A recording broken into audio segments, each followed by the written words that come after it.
Harlan West catches a waitress protecting his special son. His reaction stuns everyone. What if one small act of kindness could change everything? The morning rush at Maple Grove Diner was alive with clattering plates, hurried footsteps, and the steady hum of voices weaving into a restless symphony. Maria Santos, 42, moved through the chaos with a quiet grace born of 2 decades serving comfort alongside coffee. Her smile carried the weight of storms weathered, of nights spent alone raising her daughter after tragedy took her husband 3 years ago. The diner, with its cracked vinyl booths and checkerboard floor, had become her second home. A daisy in a chipped vase at table 6 marked her personal touch, a whisper of beauty in worn surroundings. Yet this Tuesday morning felt different. As she wiped the table once more, her gaze caught a man in a tailored suit and a boy beside him, rocking with hands pressed to his ears.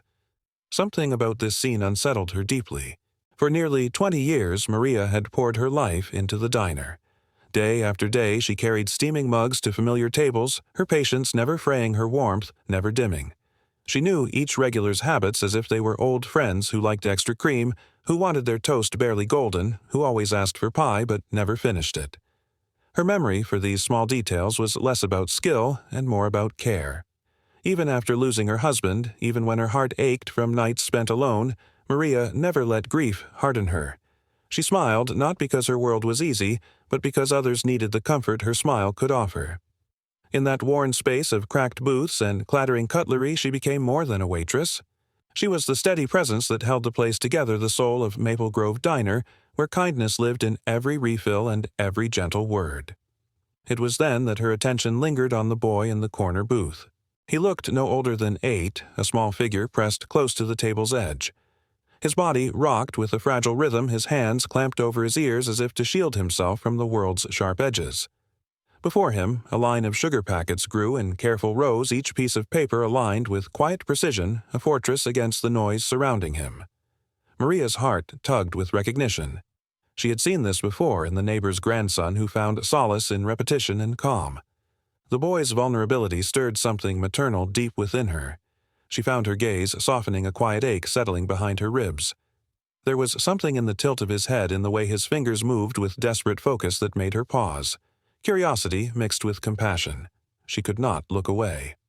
Across from the boy sat a man who seemed out of place in the humble diner.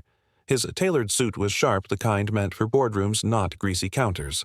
A silver watch caught the dim light, gleaming like a statement of distance between his world and this one. His phone trembled with constant buzzing against the table, yet he barely glanced at it. His eyes stayed on the child. His jaw clenched, his shoulders heavy.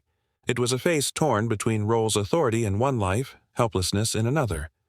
Maria studied him quietly, sensing wealth in the fabric of his clothes but seeing something else in the lines around his eyes. He looked like a man used to control undone by the simplicity of a son's distress. For the first time, Maria thought power may have built his life, but it had not prepared him for this. Maria stepped toward the booth, carrying with her the steady calm that so often disarmed tension. She leaned slightly toward the boy, her voice soft but deliberate as she asked what he might like to eat. Before the man could respond, she smiled at the child directly. "How about golden pancakes, plain, as can be, with a little maple syrup on the side? You can use as much or as little as you like." For a moment, the boy's rocking slowed. His fingers stilled on the packets of sugar, and his eyes flickered toward her. The air seemed to hold its breath until he gave the smallest nod. It was hardly more than a gesture, but it held the weight of trust. Maria felt her chest warm at the sight. Across the table, the man's tired eyes lifted to hers, and gratitude glimmered there, unspoken but undeniable. In that fragile instant, Maria had crossed the invisible barrier into the boy's world.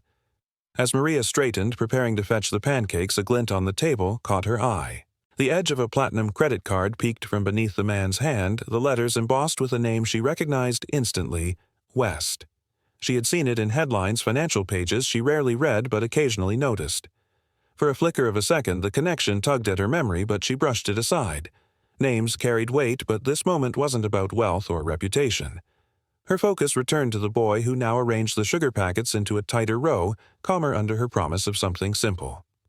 The man opened his mouth as if to speak, but closed it again, the words trapped behind uncertainty. The silence between them carried its own tension, a pause that hinted at more than either was ready to reveal. The uneasy calm shattered when a sharp ring split the air. The man's phone lit up, vibrating insistently across the table. Danny flinched as though struck, hands clamping hard over his ears, rocking faster. His face pinched with distress, the fragile order he had built dissolving in seconds. The man grimaced, torn, then rose from his seat with a hurried motion, muttering an apology that barely reached her. He stepped outside, phone pressed tight to his ear, shoulders tense as his lips moved in quick, clipped tones. Through the diner's window, Maria could see him pacing, one hand slicing the air as if trying to carve sense from chaos. Inside, the boy's rocking grew more frantic. Maria's heart clenched as she realized he had been left alone to fight a storm only his father could calm. Something in her knew the real conflict had only just begun. The diner swelled with noise as the morning crowd thickened. Orders were called across the counter, dishes clattered, conversations rose in overlapping currents. In the corner booth, the fragile quiet around Danny broke apart. His small hands trembled as he tried to line up the sugar packets again, his fingers fumbling where they once had been steady. His breath came shallow and tears blurred his concentration. Without his father's presence, the boy seemed untethered, his sense of safety dissolving in the rising tide of sound. Maria noticed the panic forming in his eyes, a storm gathering in the stillness of his face. She wiped her palms on her apron and took a step closer, her gaze fixed and unyielding. She had seen this kind of unraveling before, and she knew silence was not an option. The moment demanded courage, and Maria prepared herself to be the anchor the boy so desperately needed. A voice cut through the noise, low, mocking, and careless. From the table beside Danny, a man in paint-stained clothes muttered loudly enough for all to hear. "What's wrong with that kid? Can't he sit still like a normal one?" Laughter rippled faintly among his companions. The words landed like stones, and Danny's fragile concentration collapsed. The sugar packets scattered across the table, falling in chaotic lines. His rocking grew sharp, his eyes wide with fear. Maria felt the sting of their cruelty pierce her chest, a pain, sharp and personal. Every instinct in her rebelled against the callousness, against the indifference to a child's suffering. She clenched her jaw, steadying her breath. Enough, she thought. This would not pass unanswered. She would not let their words deepen the boy's wounds. Maria walked to the workers' table, her coffee pot balanced in her hand. She did not raise her voice, yet every word carried a weight stronger than anger. "Gentlemen," she began, pouring coffee into their cups with steady grace. "That young man is having a hard morning. I'm sure you remember what it felt like to be overwhelmed once in a while." Her tone was calm but firm enough to silence the careless laughter. Around the room, conversations faltered, eyes turning toward her. The mocking men shifted uneasily, taken aback by her composure. Behind her, Danny's breathing slowed, the rhythm of his rocking easing. He looked at her with wide eyes, sensing her shield of quiet strength. In that instant, Maria's presence filled the diner with something stronger than reprimand, respect. And for the first time, the boy seemed to believe he was not alone. The leader of the workers leaned back, his brow furrowed in irritation. He muttered under his breath, though loud enough to be heard, "We're just trying to eat in peace. Who brings a kid like that out here?" The words dripped with dismissal, his fork clinking against the plate as if to underline his complaint.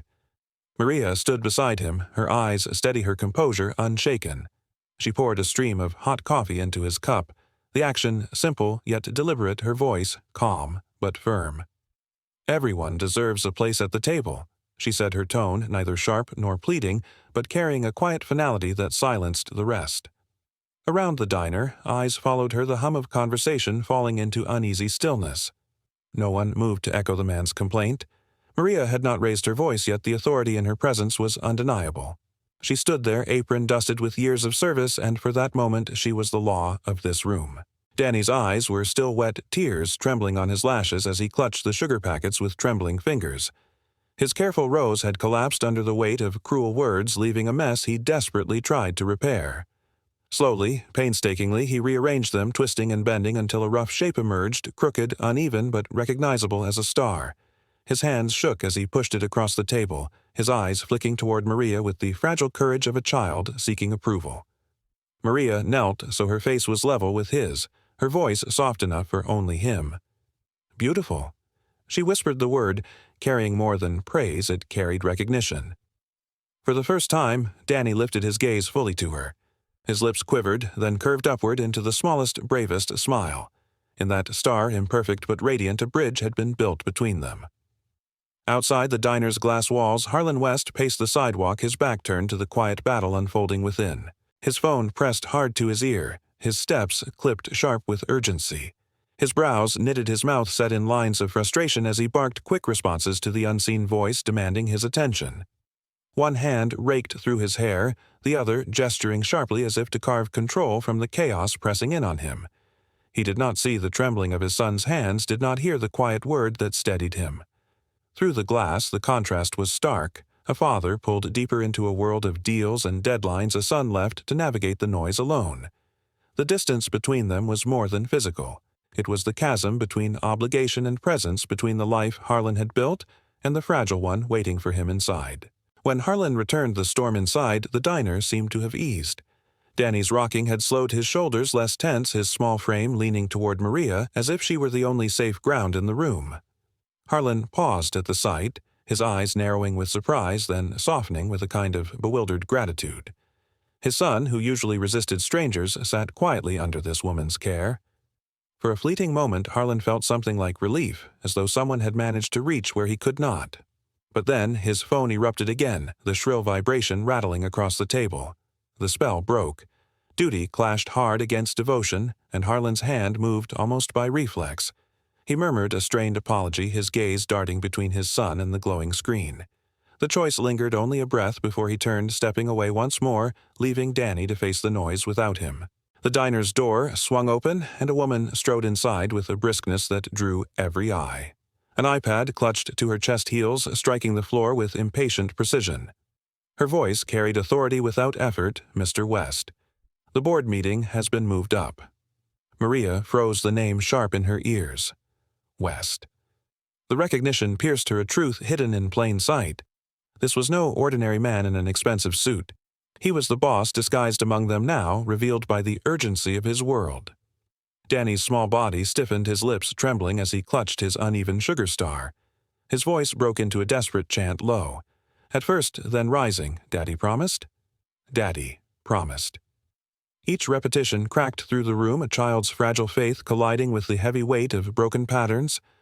Maria's stomach tightened, knowing the moment had shifted into something far greater. Danny's hands curled tightly around the sugar fragments, his knuckles pale as he rocked forward and back. His voice trembled in a steady rhythm.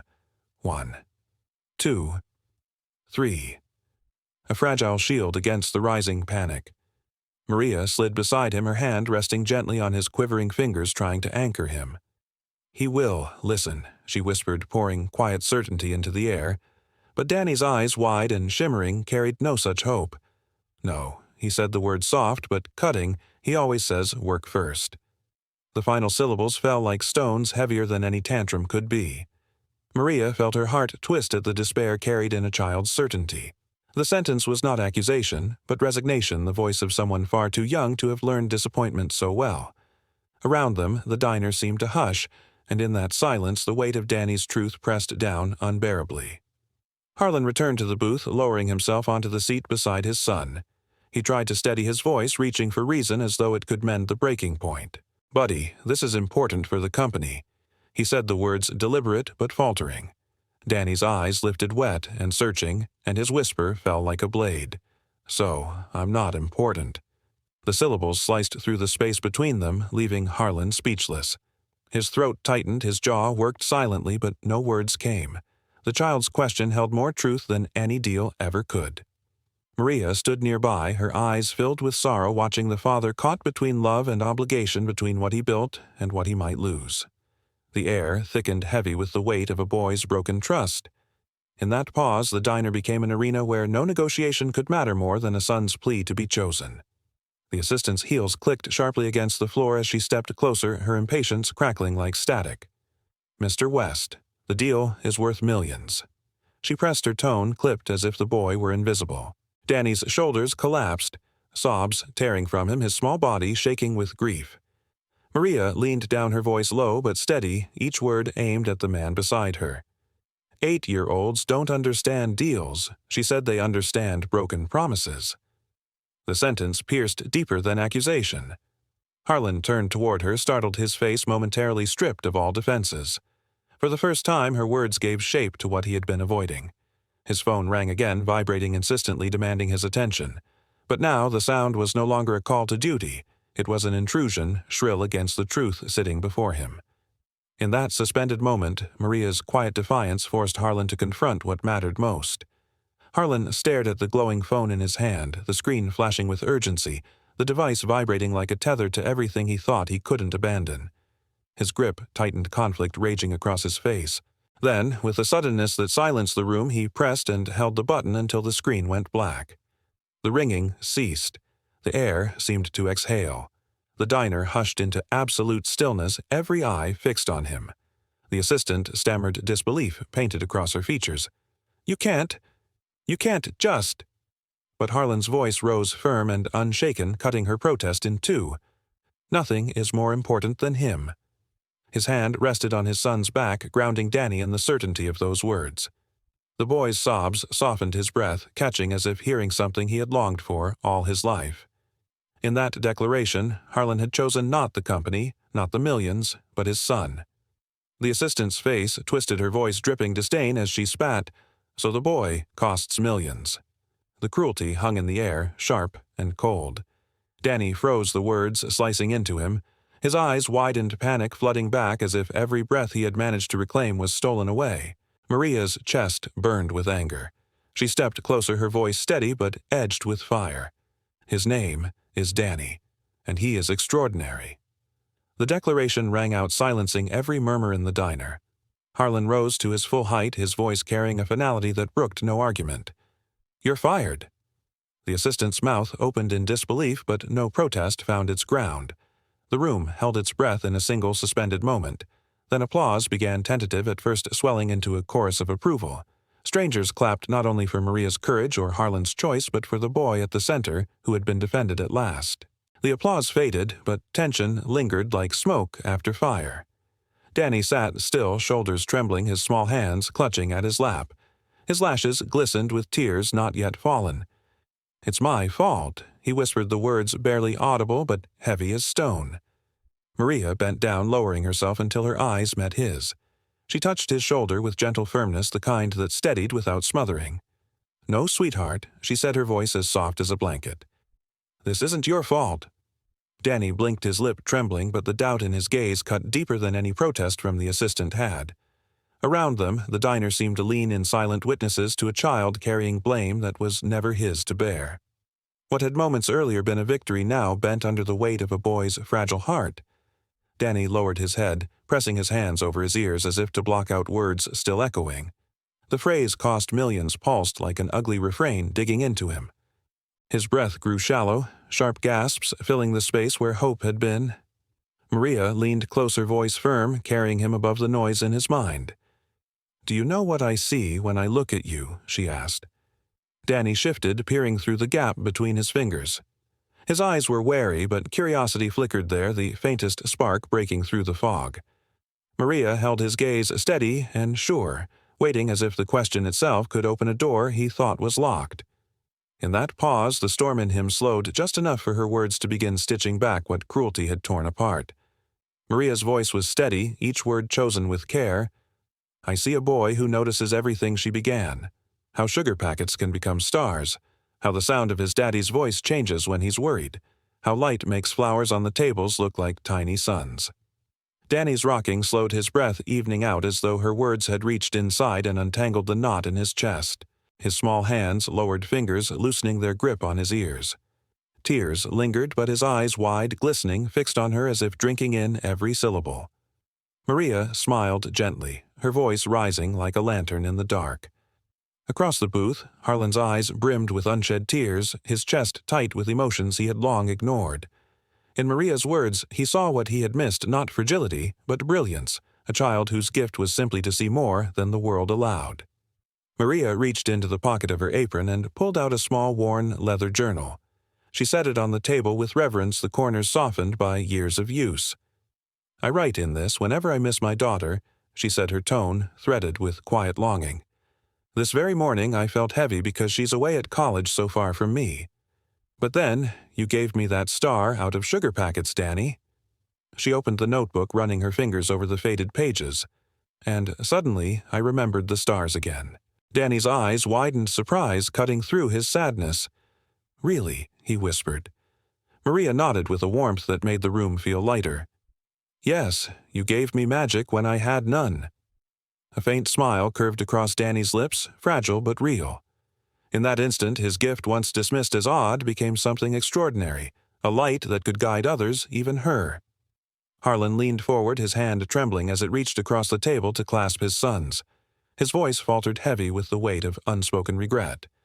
"I almost forgot the most important job I have," he said, swallowing against the lump in his throat, "being your father." Danny's gaze lifted to him, his brown eyes shimmering with both relief and wonder. It was as if the words unlocked a door he had long feared was closed. Maria watched the exchange, her smile soft, and, knowing then, eased back slightly, allowing the moment its sacred space. For the first time that morning, father and son were not separated by screens, by schedules, by the world's demands. They were bound only by the truth of love spoken aloud. It was not a grand gesture, but the simple clasp of hands, a promise unshakable and clear that redefined everything between them. The assistant's lips curled, her voice slicing through the diner as she raised her phone to her ear. "Mr. West just cost the company millions," she announced loudly, each word dripping with scorn because his boy can't behave like normal kids. The cruelty hung heavy in the air, crueler for being so public. Danny froze, every syllable sinking like a stone into his chest. His eyes widened and his breath hitched, panic surging back stronger than before. The sugar star on the table quivered beneath his trembling hands. Harlan shot to his feet, the scrape of his chair loud in the silence that followed. "Enough," he thundered, his voice carrying not just anger, but raw pain. Every head turned toward him, the diner's buzz evaporating in an instant. What had been casual chatter was now a stage where a father's fury filled the room, unmasking the brutality of words that should never have touched his son. Harlan's gaze locked onto the assistant, his voice low but sharp enough to cut steel. "You're done. Security will handle your desk." The color drained from her face, and she stammered disbelief, thick in her tone. "Over this?" Over a tantrum, her words cracked in the silence. Harlan stepped closer, each syllable precise, carrying the weight of something far greater than business. "Over my son." The declaration landed like a hammer. Around the room, breaths were held, the quiet absolute, the weight of his conviction impossible to ignore. Danny stared up at him, tears still shimmering in his eyes, but something new flickered there, uncertainty mixed with wonder. For once, his father had chosen him publicly without hesitation. It was not just defiance of an assistant, but a declaration of loyalty no boardroom could command. The diner felt charged, as though everyone had witnessed a line being drawn and crossed with finality. But Danny's head remained bowed, shoulders shaking, silent tears dripping onto the table. His voice came out as a whisper, trembling and raw. "Now, everyone hates me. I ruined everything." The words tore through the triumph like a knife cutting to the marrow of the moment. Maria slid into the booth beside him, her hand steady on his back, her voice strong enough to challenge the lie. "No," she said, each word deliberate. "You changed everything for the better." Her conviction was unshakable, offered like a shield against the weight pressing down on him. Harlan pulled Danny gently into his arms, cradling him close. "Listen to her, buddy," he murmured, his voice thick but tender. His eyes shone with tears, love flooding through the cracks of guilt and regret. For the first time, his embrace carried not just comfort, but recognition, the assurance that his son was not a burden, but the very center of his world. Maria reached across the table, her eyes steady on Danny. "Normal is boring," she said gently. "Extraordinary makes the world shine." The words sank into the silence, soft but powerful, like a secret shared only with him. Danny sniffled, his chest rising and falling unevenly, and whispered through trembling lips. "Extraordinary." Harlan leaned in, nodding with conviction, his voice firm. "That's who you are, son." Maria placed the uneven sugar star in the center of the table, her hand lingering on it as though it were fragile treasure. "And stars," she said, her smile tender, "always find the way home." Danny's tears slowed, his lips curling into the faintest smile, hesitant but real. It was a smile born not of comfort alone, but of belief beginning to take root. Around them, hearts softened, the weight of the scene pressing against every witness, easing the ache into something luminous. The silence broke into applause, scattered at first, then spreading until the entire diner echoed with clapping. It wasn't loud or forced, but steady, carrying the warmth of unity. The young construction worker, the one who had looked unsettled earlier, leaned toward Maria and whispered, "My little brother's like him." The admission hung between them, a quiet offering of understanding. The room filled with the sense of solidarity, strangers bound together by one small boy's courage and one woman's resolve. At the edge of the crowd, the assistant faltered, her face pale as she gathered her things and left in silence, the sharp click of her heels replaced by the hollow sound of defeat. Maria's gaze softened as she looked back to the booth where Danny leaned against his father's small arms, clutching tightly as if afraid to let go. In that moment, cruelty had been cast out and compassion had won. The diner slowly returned to its rhythm, though the air still carried the echo of what had unfolded. Maria stood near, her heart racing, though her face remained calm. At the booth, Danny sat pressed close to his father, his eyes searching Harlan's face with a mixture of fear and fragile hope. Harlan reached up, wiping a tear from his son's cheek, his own eyes wet. He bent closer, his voice low but steady. "From now on, you come first." The promise, simple yet profound, settled between them like a vow no meeting or deal could touch. Maria caught the words, her lips curving into a quiet smile as relief flickered through her. But when Danny glanced toward the door, the shadow of the assistant still lingered in his mind, a faint tremor of fear in his expression. Even so, Harlan's vow had planted something new, the seed of trust waiting to grow. Maria leaned closer, her tone both gentle and unshakable. "Your daddy didn't lose anything important today," she said softly. "He found something precious." The words hung in the air, simple yet undeniable. Harlan remained silent, but his eyes shimmered with the weight of recognition, as if someone had voiced what he had been too blind to see. Danny blinked rapidly, his breath catching the sentence, piercing through his fears and landing in the tender center of his heart. A small sigh escaped his lips, fragile but freeing, as if the burden of blame was beginning to lift. Around them, the diner seemed to warm, the silence transforming from heavy to hopeful. Strangers exchanged glances, softened by what they had witnessed. Maria's voice had not only steadied Danny, it had redefined the moment, turning sacrifice into a gift. For the first time, the boy allowed himself to believe he wasn't a problem, but a treasure. Harlan eased down beside his son, closing the physical gap that had long mirrored the distance between them. His hand rested on the table near Danny's, his voice low but carrying the weight of confession. "I've been building a future," he said haltingly, "but forgot to live the present with you." Danny lifted his face, eyes wide, as the last of his tears slipped away. His father's words seemed to dry them at the root. Maria, watching quietly, pulled her worn leather notebook from her apron and set it gently on the table. The present is the only treasure, she reminded them, her gaze steady and kind. Harlan looked down, absorbing the truth as if it were a lesson he had been waiting his whole life to learn. In that fragile exchange, the foundation of their bond shifted from absence and regret to recognition and resolve. 3 months later, the familiar jingle of the diner's bell echoed through Maple Grove. Maria glanced up from wiping down a booth, and her face broke into a smile she hadn't felt in weeks. Harlan and Danny walked through the door together, their steps lighter, their faces transformed. Gone was the suit and the sharp tension that once weighed Harlan down. In its place was a simple button-down shirt, sleeves rolled casually, and a grin that reached his eyes. Danny dashed forward with unrestrained excitement, clutching something bright in his hands.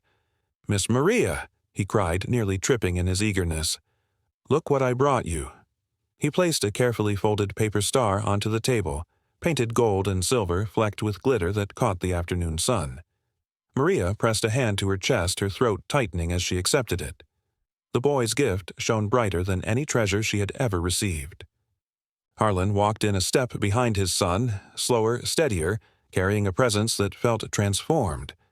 Maria noticed at once the hard lines that once creased his face were gone, replaced by something almost unrecognizable peace. He smiled as he approached, resting a hand lightly on Danny's shoulder.